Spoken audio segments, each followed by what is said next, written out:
received congratulatory phone calls from the heads of the United Kingdom, Germany, and France. I wanted really to congratulate you and congratulate Kamala Harris for this election. But the Secretary of State isn't so sure Biden will win. There will be a smooth transition to a second Trump administration. We're going to count all the votes. When the process is complete, there'll be electors selected. There's a process. The president's legal team is keeping up their court fight, disputing the vote count in a number of states where Biden was declared the winner. Many Republicans on Capitol Hill are backing the president's refusal to concede, and they want the process to play out. And the Electoral College will determine the winner, and that person will be sworn in on January 20th. No reason for alarm. Democrats are blasting their colleagues for supporting the president's stance and say it's harming trust in the system. They can't come to grips with the fact that President-elect Biden has won the election fair and square. Biden officials confirmed that on day one in office, Joe Biden will rejoin the Paris Climate Accord and the World Health Organization and reinstate DACA. Ray Bogan. Where police tell him to. The video seems to show the man aim his gun at police. Dallas police, who are investigating Thursday's shootout that killed 25-year-old Reginald Alexander, released the video. That night, after police learned Alexander had a warrant out for his arrest, officers appeared to try and search him for weapons, and that's when they say he pulled the gun and the shooting started. Fox 4's Alex Boyer has the update on Thursday, November 5th, shortly before 6:30 p.m., several Dallas College police officers investigate a suspicious vehicle. The car was blocking the entrance to a parking garage off Elm Street near El Centro College of downtown Dallas. Minutes later, the driver emerges from a nearby 7-Eleven. The driver is identified as 25-year-old Reginald Alexander Jr.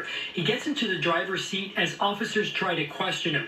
From one of the officers' body camera video, it's difficult to hear their conversation, but soon dispatch can be heard providing officers with important information. They advised us showing me a possible probation violation coming out of Vietnam. Court records show Alexander had an outstanding warrant for violating his probation from a family violence conviction. Public records show he'd been arrested in Dallas County several times between 2014 and 2020, charges ranging from harassment to assault family violence. The plea agreement for the family violence charge did not state whether or not Alexander was prohibited from possessing a firearm. Back at the scene, the officer who had been questioning Alexander tells him to get out of the car and stand next to it. Then the officer tells Alexander multiple times to get your hands up where I can see them and put your hands on the car. But Alexander appears to ignore those commands.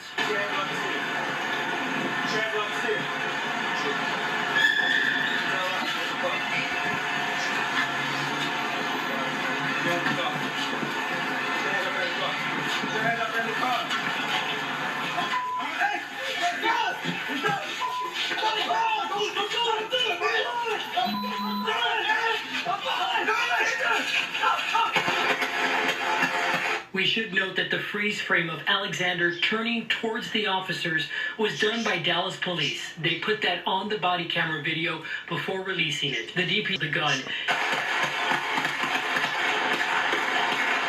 Even though the shootout involved Dallas College police officers, Dallas police are investigating it. Dallas County conducting a separate investigation, and they had investigators on scene that night. Body camera video from a second Dallas College officer who joined the struggle with Alexander shows us a different angle.